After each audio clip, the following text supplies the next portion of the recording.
रामलला की जन्मभूमि हम सब हिंदुओं के लिए बहुत ही पवित्र स्थली है और मैं वहाँ दर्शन करने से अपने आप को रोक नहीं पाई। लेकिन वहाँ जाने का विरोध इस कदर मुझे सहना पड़ेगा, मैंने अपने जीवन में कभी नहीं सोचा था। मेरे साथ छत्तीसगढ़ प्रदेश कांग्रेस कार्यालय में अभद्रता हुई।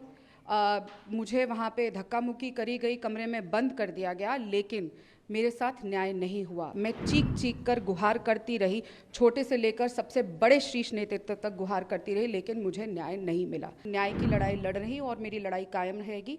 लड़की हूँ, लड़ रही हूँ और अंत तक न्याय के लिए लड़ती रहूँगी। आपकी लड़ाई रामलला से है कि आपकी लड़ाई किसी पॉलिटिकल पार्टी से है, इस पार्टी को तय करना होगा। देखिए, आदिकाल से लेकर आज तक ये सत्य है, कटु सत्य है कि जब जब किसी ने धर्म का साथ दिया है तो उसका विरोध हुआ है।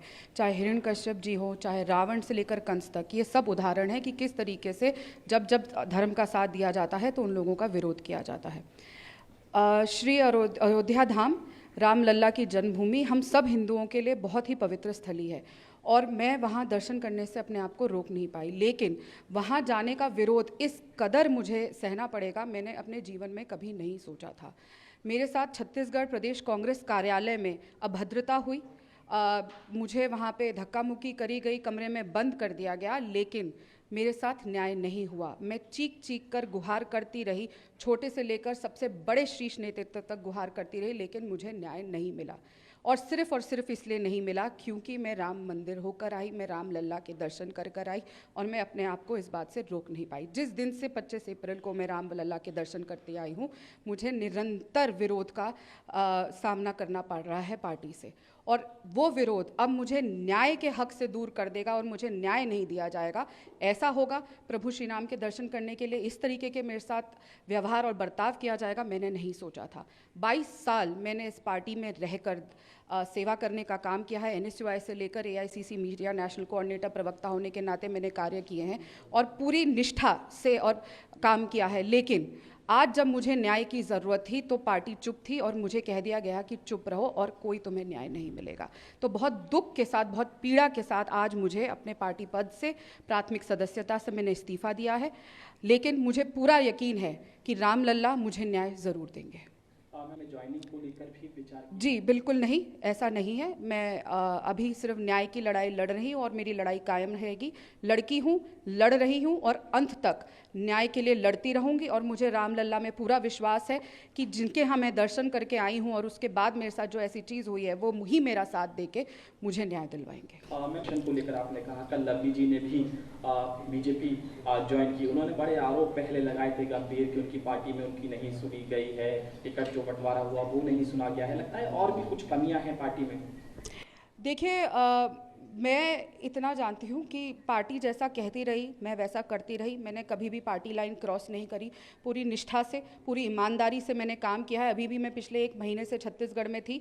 लेकिन जब हम दिन रात इस पार्टी के लिए काम करते हैं, न्याय की लड़ाई लड़ते हैं, और जब हमारे साथ ऐसी घटना होती है जैसा मेरे साथ हुआ, मैं चीखती चिल्लाती, जो हमारा मंदिर है वहाँ से भागी और फिर भी न्याय नहीं मिला और सब ने मुझे चुप करने को कह दिया गया, सिर्फ इसीलिए क्योंकि मैं प्रभु श्री राम के दर्शन करके आई हूँ। सिर्फ इसीलिए क्योंकि मैं एक हिंदू हूँ, एक सनातन धर्म को फॉलो करने वाली हूँ, हिंदू धर्म को रामलला के पूजा उपासना करने वाली हूँ। तो इसीलिए मुझे न्याय ना देना, तो ये पार्टी कहाँ जा रही है, क्या कर रही है? आपकी लड़ाई रामलला से है कि आपकी लड़ाई किसी पॉलिटिकल पार्टी से है? इस पार्टी को तय करना होगा।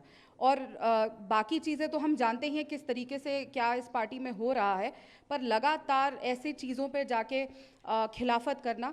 और मुद्दा ये नहीं है कि चुनाव है क्या है, मुद्दा ये है कि प्रभु श्री राम जो सबके आराध्य है, पूरा देश, पूरे विश्व में खुशी है राम मंदिर की, लेकिन उसकी वजह से कि जो राम जी की उपासना करते हैं उनके साथ ऐसी अभद्रता करना और फिर न्याय ना देना, इससे बड़ा पाप नहीं हो सकता। आपके द्वारा भी आपका इस्तीफा स्वीकार कर लिया गया? मैंने अपना इस्तीफा भेज दिया है। मैंने 6 दिन इंतज़ार किया, न्याय की गुहार करी, मुझे लगातार बोल दिया गया इंतज़ार करो, चुनाव है, रहन दो, भूल जाओ। यहाँ के साफ साफ बोल दिया गया तुम्हें न्याय नहीं मिलेगा, कुछ नहीं होगा। तो इंतज़ार करते करते अब मैं प्रभु श्री राम के चरणों में पहुँच गई हूँ। उन्हीं से न्याय की उम्मीद है और मैं जानती हूँ मर्यादा पुरुषोत्तम प्रभु श्री राम मुझे न्याय स्वयं देंगे। मैं लड़ेंगे, लेकिन उन्होंने रायबरेली से चुनाव लड़ने का फैसला किया। ऐसे में कुछ निराशा आप लोगों को भी थी, क्योंकि कहीं ना कहीं शीर्ष नेतृत्व भी जब ऐसे झुककर सामने आता है तो? देखिए मैं अभी इसी बात पे कायम रहना चाहूँगी क्योंकि एक बहुत ही संवेदनशील मुद्दा है और मैं बहुत परेशान हूँ, बहुत दुखी हूँ, बहुत ही अंदर से।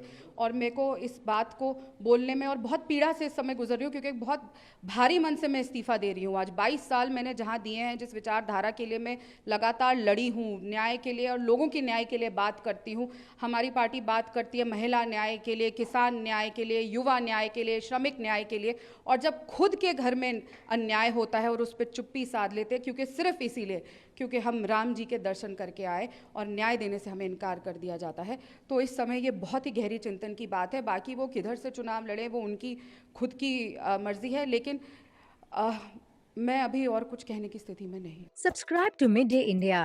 Get direct notifications on all our videos by clicking on the bell icon.